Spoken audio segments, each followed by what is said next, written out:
مرنے والوں کی آخری رسومات۔ آگاہ اپنی موت سے کوئی بشر نہیں، سامان 100 برس کا ہے، پل کی خبر نہیں۔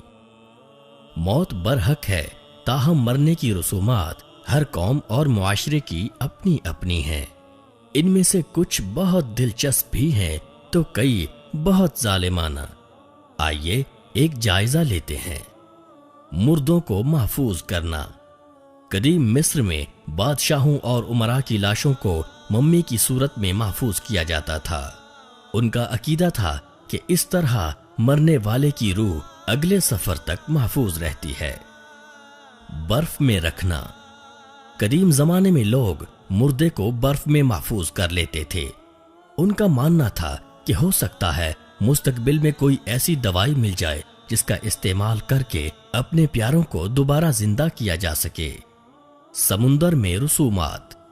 10ویں صدی میں بعض سرداروں کی لاشوں کو ایک بحری جہاز پر رکھ کر اس کے ساتھ سونا، کھانا اور کبھی کبھار غلاموں کو بٹھا کر سمندر کے بیچ پہنچا کر آگ لگا دی جاتی تھی۔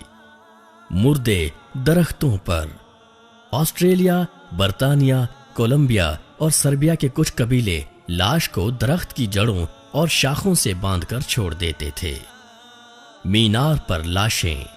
آتش پرست اپنے فوت شدگان کو پہاڑوں پر بنے میناروں پر چھوڑ آتے اور جب کچھ عرصہ کے بعد ان کی ہڈیاں رہ جاتی تو انہیں چونے میں ڈال کر گلا دیتے۔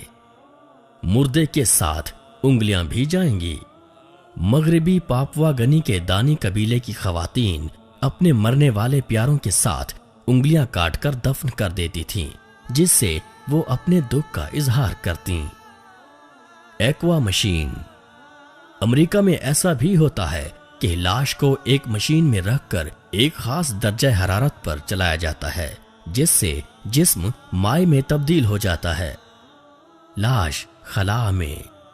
20ویں صدی میں شروع ہونے والے اس طریقہ میں مرنے والے کے جسم کے اجزاء کو خلائی کیپسول میں رکھ کر راکٹ کی مدد سے فضا میں فائر کر دیا جاتا ہے۔ اس طریقے سے اب تک 150 افراد کی آخری رسومات ادا کی گئی ہیں۔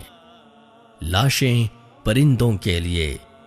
اس رسم میں تبت کے رہنے والے بدھ بھکشو اپنے مردے کی لاش کو ٹکڑوں میں تقسیم کر کے پرندوں کے سامنے ڈال دیتے ہیں۔ اب بھی 80% بدھ بھکشو یہی طریقہ اختیار کرتے ہیں۔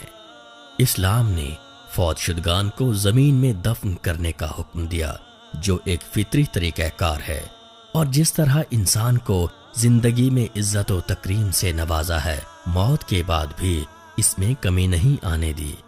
اسلام نے مردے کو کسی بھی قسم کی تکلیف پہنچانے کی ممانعت فرمائی اور مرنے کے بعد بھی اس کے عیوب کی پردہ پوشی کا حکم دیا۔